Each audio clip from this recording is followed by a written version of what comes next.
आइए बच्चों, अब देखते हैं चैप्टर 4 की एक्सरसाइज। पहला question 4.1, a circular coil of wire consisting 100 turns each of radius 3 centimeter carries a current of 0.4 ampere. What is the magnitude of the magnetic field B at the center of the coil? देखिए आपको यहाँ पे दिया है कि number of turns जो है वो 100 है और जो रेडियस है वो 8 सेंटीमीटर है। 8 सेंटीमीटर है तो हम इसे 0.08 मीटर लिख सकते हैं और इसमें से जो करंट पास हो रहा है वो है 0.4 एम्पियर। ठीक है, तो आपको ये फाइंड करना है कि magnetic field at the centre कितना होगा। बी ओ नाम दे रहा हूं इसे, कितना होगा। अब देखिए ऑलरेडी इसका इक्वेशन है आपके पास, B O equal to mu 0 N I upon 2 R. सीधा सा इक्वेशन ही है। किसी भी कॉइल के सेंटर पे अगर मैग्नेटिक फील्ड फाइंड करना है तो इसका इक्वेशन है mu 0 N I upon 2 are.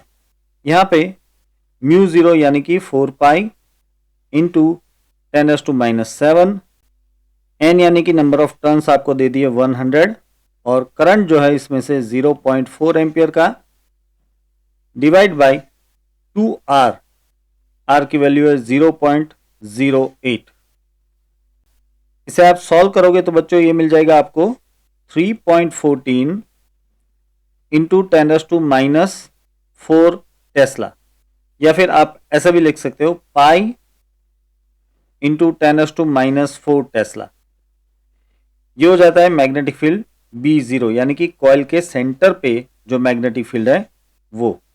और हमारा आंसर मैं इसे ब्रैकेट कर देता हूं और अब आगे बढ़ते हैं क्वेश्चन 4.2 पे। अ long straight wire carries a current 35 ampere. What is the magnitude of the magnetic field B at the point 20 centimetre from the wire. देखिए यहाँ पे जो आपको वैल्यूज दे दिए पहले लिख लेते हैं। यहाँ पे करंट दिया है आपको, current I is equal to 35 ampere और इस कॉइल की रेडियस जो है वो है 20 सेंटीमीटर। ये 20 सेंटीमीटर है तो हम कह सकते हैं 0.2 मीटर। और आपको फाइंड करना है मैग्नेटिक फील्ड B।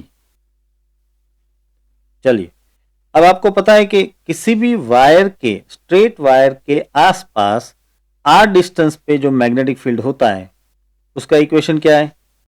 उसका इक्वेशन है mu 0 I upon 2 pi R, या फिर कभी कभी 2 पाई वाई भी लिखा होता है। अब देखिए यहाँ पे सिर्फ वैल्यूज ही पुटअप करनी है। म्यू 0 यानी कि 4 पाई इंटू 10⁻⁻7, करंट आई जो है वो है 35 ampere divide by 2 pi R. R की वैल्यू है यहाँ पे 0.2 मीटर। अब बच्चों इसको सॉल्व करोगे तो ये मिल जाएगा आपको 3.5 इंटू 10⁻⁻5 टेस्ला। ये हो जाता है वायर के आसपास जो 20 सेंटीमीटर डिस्टेंस पे कोई पॉइंट है वहां का मैग्नेटिक फील्ड। अब देखते हैं question 4.3। A long straight wire in the horizontal plane carries a current of 50 ampere in north to south direction. Give the magnitude and direction of magnetic field B at the point 2.5 meter east of the wire. देखिए यहाँ पे इस तरह से एक wire दिया है जिसमें से I करंट पास हो रहा है जो कि नॉर्थ साउथ डायरेक्शन में पास हो रहा है। तो आपको इस वायर से R is equal to 2.5 metre east direction में मैग्नेटिक फील्ड फाइंड करना है। अब देखिए इसके लिए ये इस तरफ साउथ है, ये नॉर्थ है, तो ऑब्वियसली बात है कि ये हो जाएगा ईस्ट और यहाँ पे वेस्ट, राइट। तो आपको इस वायर की ईस्ट डायरेक्शन में R is equal to 2.5 metre distance पे मैग्नेटिक फील्ड फाइंड करना है। देखिए अगर करंट इस तरफ है तो हम राइट हैंड थंब रूल का यूज करके यहाँ पे मैग्नेटिक फील्ड किस डायरेक्शन में है वो फाइंड कर सकते हैं। आपको राइट हैंड थंब यहाँ पे करंट की डायरेक्शन में अरेंज करना है, तो इस तरफ आपकी राइट हैंड की फिंगर्स की कर्ल ऐसे ऊपर की ओर आएगी। यहाँ पे राइट हैंड की फिंगर्स ऐसे ऊपर की ओर आ रही होगी, पेज में से परपेंडिकुलर बाहर की ओर, राइट। तो इसका मतलब ये हुआ कि यहाँ पे करंट बाहर की ओर होगा, इसलिए मैंने इस तरह से ये डॉट शो किया है बी के साथ। ऑलराइट, अब ये बी कितना है वो आपको फाइंड करना है। पहले यहाँ पे जो क्वांटिटीज दी है वो लिख लेते हैं हम। आई इजकल टू आपको 50 एम्पियर दे दिया है, ठीक है। आर जो डिस्टेंस है वो डिस्टेंस आपको दे दिया है 2.5 मीटर। ऑलराइट, और आपको बी फाइंड करना है।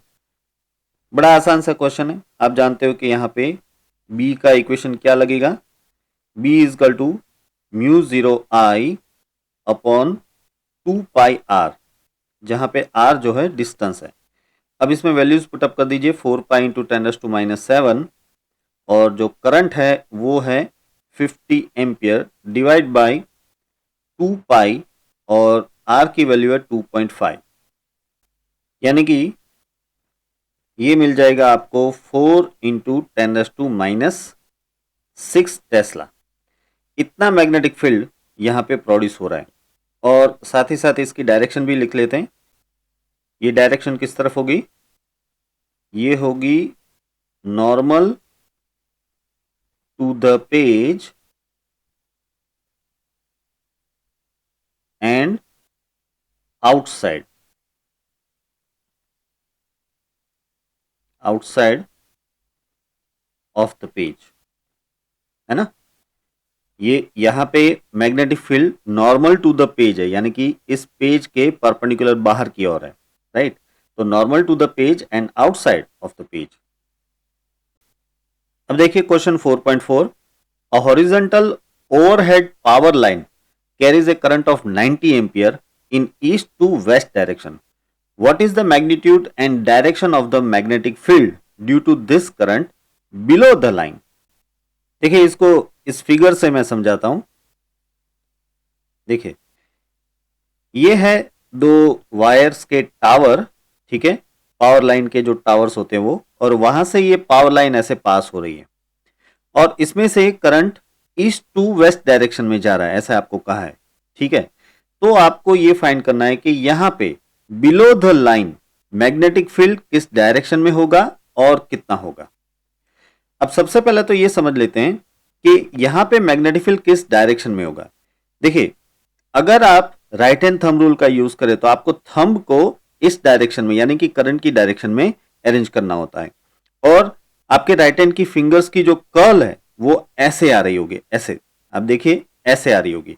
यहां पे नीचे जो है वो मैग्नेटिक फील्ड अंदर की ओर जा रहा होगा। मैं यहां पे शो कर देता हूं कि अगर इस पावर लाइन के नीचे ये है कोई पॉइंट P, तो इस पॉइंट P पे जो मैग्नेटिक फील्ड आएगा वो इस पेज के परपेंडिकुलर डायरेक्शन में यानी कि नॉर्मल डायरेक्शन में और अंदर की ओर आएगा, ठीक है। ये हो गया मैग्नेटिक फील्ड B अंदर की ओर और इस पेज के परपेंडिकुलर। अब इसे अगर डायरेक्शन के साथ जोड़ा जाए तो देखिए डायरेक्शन कुछ इस तरह से होगी, आप समझिए। इस टावर के आगे की साइड ये नॉर्थ डायरेक्शन होगी और इस टावर्स के पीछे की साइड ये साउथ डायरेक्शन होगी। तो आप समझ पा रहे हो कि ये जो मैग्नेटिक फील्ड है ये दरअसल साउथ डायरेक्शन में है, राइट। ये मैग्नेटिक फील्ड किस डायरेक्शन में है, साउथ डायरेक्शन में, क्योंकि इस केबल के आगे इस टावर के आगे नॉर्थ डायरेक्शन है और इसके पीछे की ओर साउथ डायरेक्शन हो जाएगी। तो ये हो गया ना इस तरह से नॉर्थ साउथ और ईस्ट वेस्ट, राइट। अब ये मैग्नेटिक फील्ड मैग्नीट्यूड वाइज कितना है ये हमें फाइंड करना है, तो इसके लिए मुझे ये डिस्टेंस चाहिए, पॉइंट P का डिस्टेंस लेट अस से कि R है, राइट। अब देखिए इसमें सारी वैल्यूज आपको दे दी है तो इसे हम यूज करेंगे। पहले मैं थोड़ी सी यहाँ पे जगह बना लेता हूँ इस तरह से। चलिए अब देखिए आपको वैल्यूज क्या क्या दिए वो मैं पहले लिख लेता हूँ। देखिए करंट I आपको दे दिया है 90 एम्पियर और ये जो डिस्टेंस है जिसको हम R कहेंगे वो है 1.5 एम्पियर, सिंपल। तो मैग्नेटिक फील्ड B फाइंड करना है आपको। आपको पता है इसका इक्वेशन क्या होगा, ये स्ट्रेट लॉन्ग वायर है तो B is equal to mu zero I upon 2 pi R, simple. इसमें वैल्यूज पुटअप कर दीजिए, म्यू जीरो यानी कि 4 पाई इंटू 10⁻⁷ और I की वैल्यू आपको दे दी है 90 ampere divide by 2 pi R यानी कि ये 2 पाई मल्टीप्लाइड बाय R है 1.5 मीटर। इसे सॉल्व करेंगे तो हमें ये आंसर मिलेगा 1.2 इंटू 10⁻⁻5 टेस्ला। ये हो जाता है मैग्नेटिक फील्ड का मैग्नीट्यूड। और साथ ही हम यहाँ पे मेंशन कर लेते हैं ये मैग्नेटिक फील्ड किस डायरेक्शन में है, normal to the page,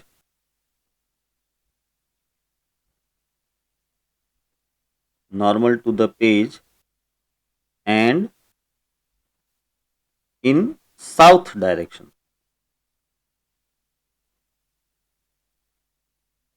alright, ये हो गया हमारा आंसर। अब देखते हैं question 4.5। What is the magnitude of magnetic force per unit length on a wire carrying current 8 ampere making an angle 30 degree with the direction of uniform magnetic field of 0.15 Tesla. देखिए यहां पे एक uniform magnetic field में एक current carrying wire रखा है और वो भी 30 डिग्री एंगल पे रखा है, तो आपको फाइंड करना है कि इस वायर के ऊपर फोर्स कितना लगेगा। देखिए इस पूरी बात को इस फिगर से समझते हैं। यहां पे आप देख पा रहे हो कि ये है uniform magnetic field B. Alright, ये है यूनिफॉर्म मैग्नेटिक फील्ड बी और इसमें ये एक करंट कैरिंग वायर रखा हुआ है जिसकी लेंथ सपोज की एल है और इस करंट कैरिंग वायर में से जो करंट आई पास हो रहा है वो यहां पे दिखाया हुआ है और इस करंट की डायरेक्शन मैग्नेटिक फील्ड की डायरेक्शन के साथ 30 डिग्री का एंगल बना रही है, ऐसा आपको यहां पे दिया हुआ है। तो इस वायर पे फोर्स पर यूनिट लेंथ कितना होगा वो हमें फाइंड करना है। देखिए सबसे पहले जो वैल्यूज है मैं यहां पे ले लेता हूं।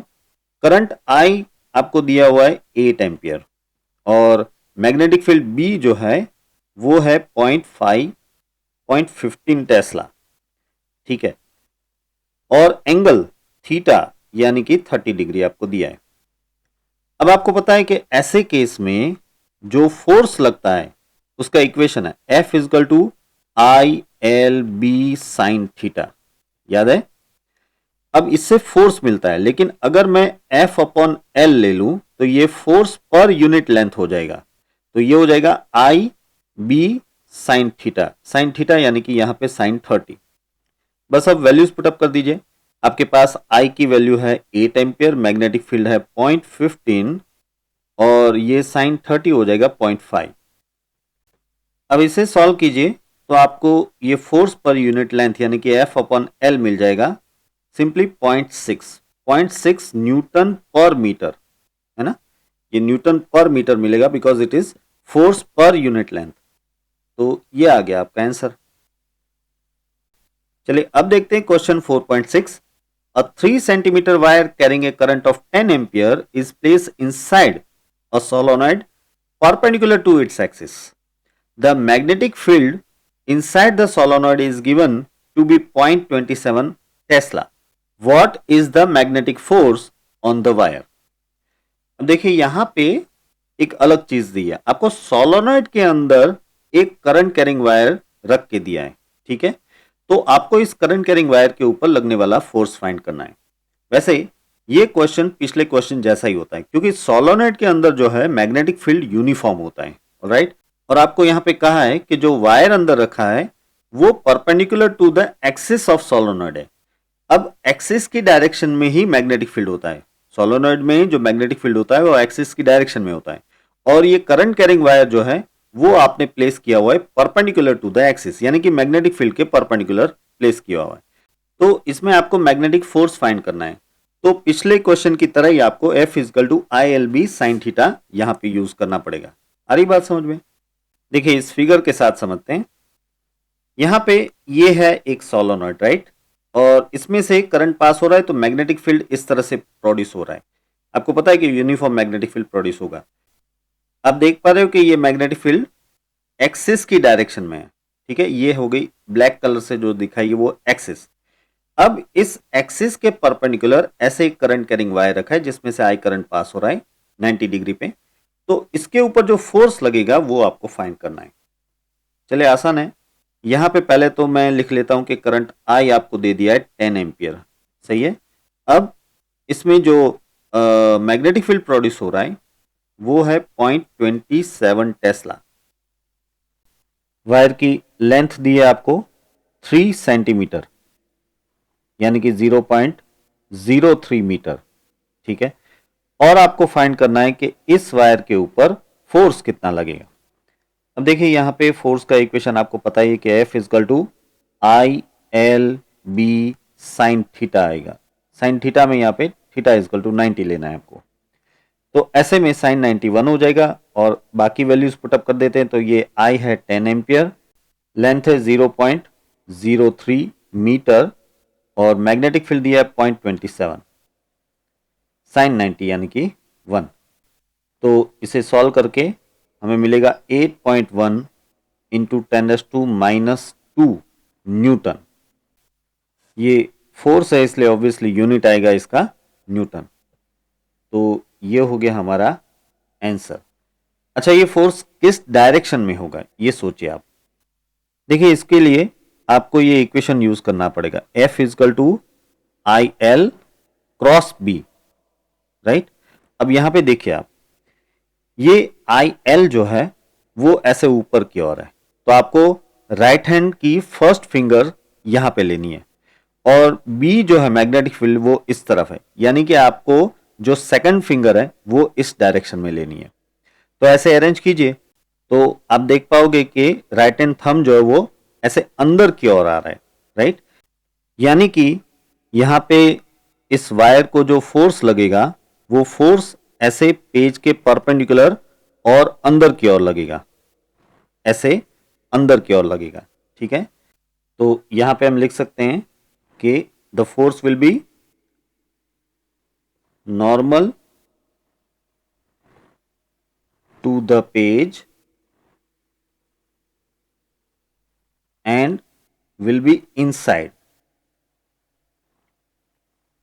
ये अंदर की ओर और पेज के नॉर्मल लगेगा।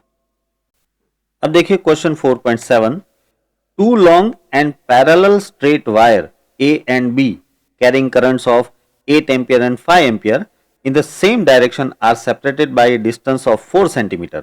Estimate the force on 10 centimeter section of the wire.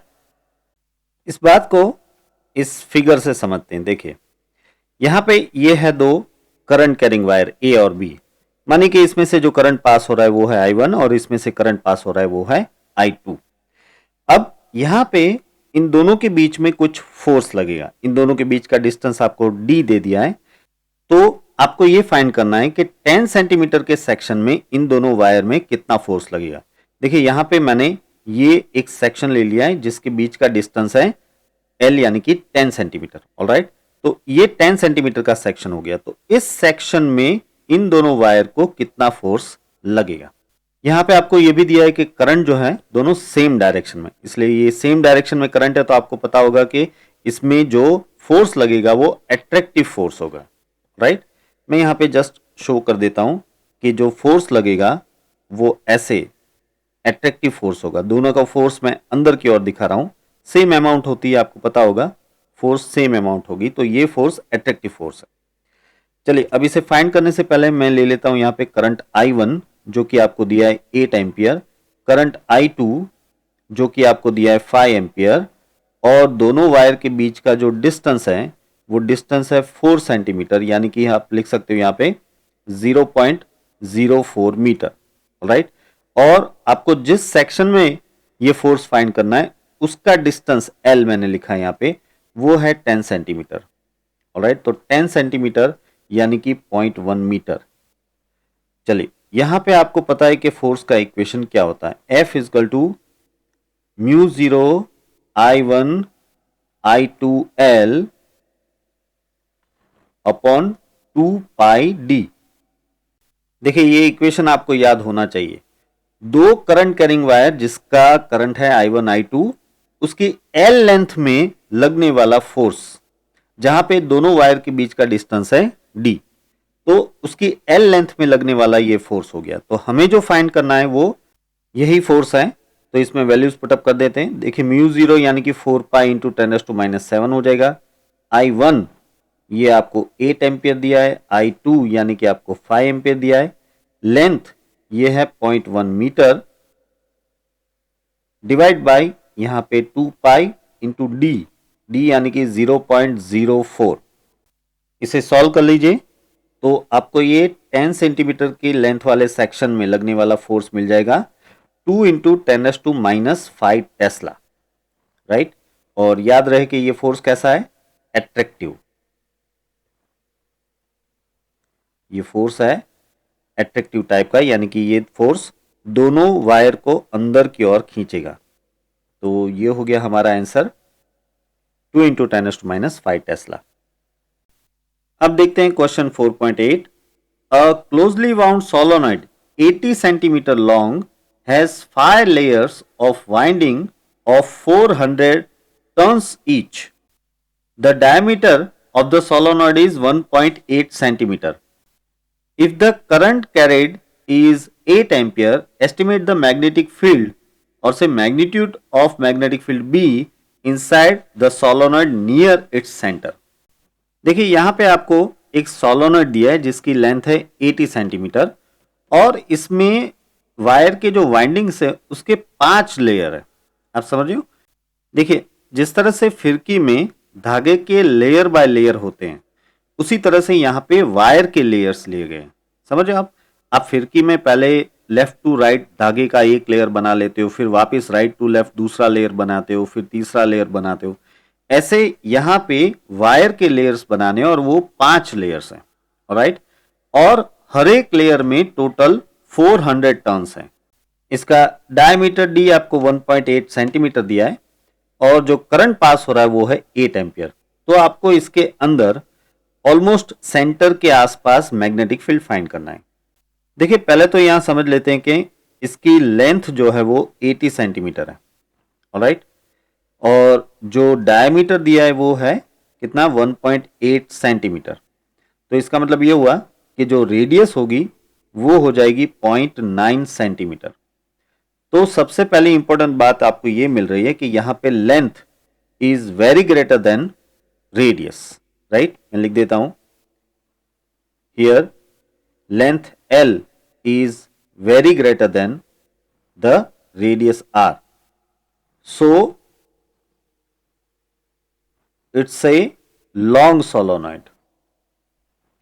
देखिए ये चेक करना जरूरी होता है कि ये सोलोनॉइड दरअसल लॉन्ग सोलोनॉइड है कि नहीं, क्योंकि तभी आप यहां पे लॉन्ग सोलोनॉइड का इक्वेशन लगा सकते हो। सो मैग्नेटिक फील्ड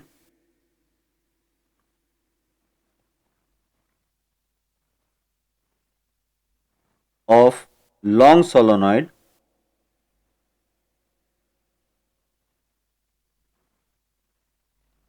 आप जानते हो इसका equation B is equal to mu 0 N I, right. यहां पे ये n क्या है, स्मॉल n।